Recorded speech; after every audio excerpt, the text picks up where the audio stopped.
السلام عليكم ورحمة الله وبركاته، حبايبي عاملين ايه؟ يا رب تكونوا بخير. بصوا يا حبايبي، انا قمت من النوم النهاردة كنت عايزة اكل حاجة حلوة، يعني ما عنديش بسكوت، ما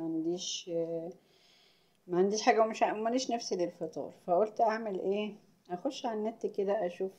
طبعا عايزة حاجة جديدة، مش عايزة حاجة اجيب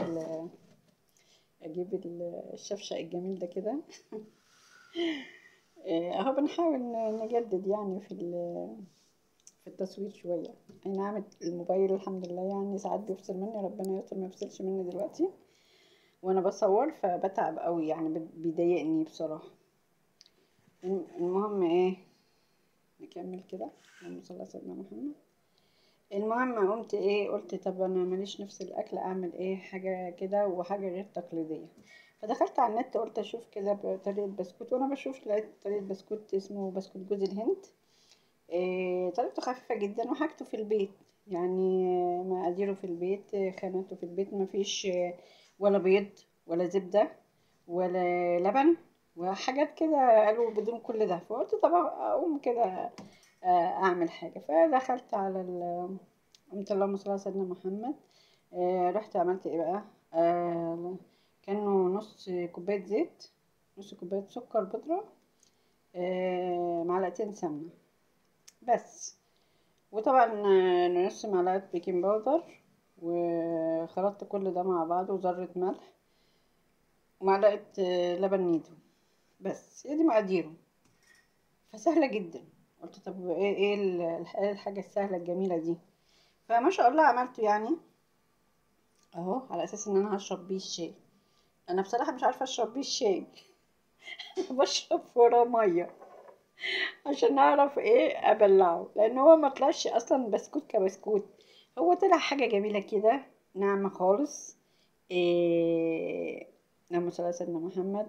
زي البيتي فور، زي الغريبه، او اقرب بالاكتر للغريبه، عشان البيتي فور بيبقى ليه طعم عشان فيه بيض، فده اقرب للغريبه بصراحه. نعومته وطعمه قريب للغريبه، مش بسكوت، فما ينفعش ان انا اشرب بالغريبه، مش هشرب بيها شاي، فابلعها بالميه. يعني ابلعها بالميه احسن. المهم هو يعني جميل، وزي ما قلت كده مكوناته في كل بيت وسهل، وما شاء الله عمل كميه حلوه. كلنا منها انا وزوجي، جميله قوي، طعمها حلو فعلا. بنكوره بس، يعني بنعمله كده، بنشكله كده في ايدينا. اهو تسويته اهي جميله، محمر من تحت حتى. بعد ما بنعملها يعني، هو جواه جوز هند، نسيت اقول ان جواه 5 معالق جوز هند. وكمان بعد ما بنشكلها بنحطها برضو في جوز هند. فما شاء الله يعني طلعت جميله، طعمها حلو. بس يعني النوعية بتاعته بقى، برضو نسيت حاجة تانية، لا اله الا الله، نشا. حطيت فيها نشا، 3 معالق نشا ناعم يعني مليانين. فلقيته ما شاء الله ناعم قوي بطريقة يعني غير طبيعية. مش عارفة ايه النوعية دي، ايه اللي منعمه قوي كده، انا مش عارفة. يمكن عشان مفيهوش لبن، بس هو طعمه جميل قوي، يعني طعمه كحاجة تحفة. مم. في قرشة بسيطة جدا عشان اسمه إيه ده، اللهم صل على سيدنا محمد، النشا. بس هو برضو مخليه يعني ناعم بطريقة جامدة جدا، يعني الله أكبر. شايفين، أنا مش بدوس جامد على فكرة، ده هو مش مستحمل، حتى بيبصم معايا يعني، بيبصم معايا. بصوا شايفين عامل ازاي. مم. فبيمسك في البق زي الغريبة بالظبط، لازم أبلع بمية. عمركم شفت بقى بسكوت زي ده؟ أكيد هتضحكوا عليا جدا دلوقتي، بس والله طعمه حلو. يعني أنا قلت بصراحة ايه، آه حاجة جميلة وسهلة، بس هو طلع حلو أوي يلا عن اللزوم، جميل أوي. هو أنا حاسة برضه إن هو إيه، زي ما بقولكوا كده هكتر عليكم، هو زي الغريبة، يعني هاشش او ناعم زي الغريبه، عشان طبعا ما فيش مواد سائله خالص.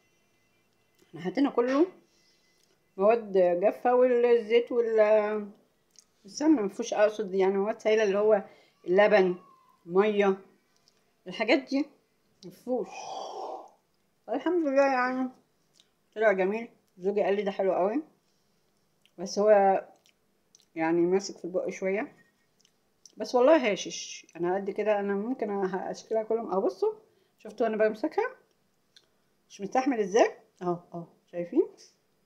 شايفين مش مستحمل ان انا امسكه خالص خالص.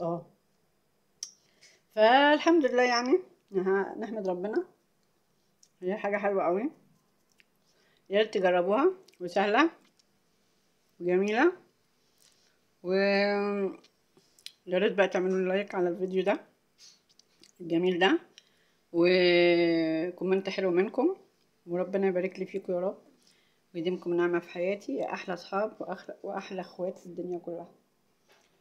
لا إله إلا الله. أشوفكم في فيديو جديد، بس بقى بعد كده مش هفتكس يعني. أنا الحاجة اللي مجرباها، طب بس والله العظيم حلو، يعني هو حلو فعلا، طعمه جميل قوي. الناس اللي بتحب الحاجة، يمكن السكر جه مني زيادة شوية، بس أنا بصراحة ما عملتش بالمقادير مظبوط، يعني ممكن السكر يكون جه مني زيادة شوية.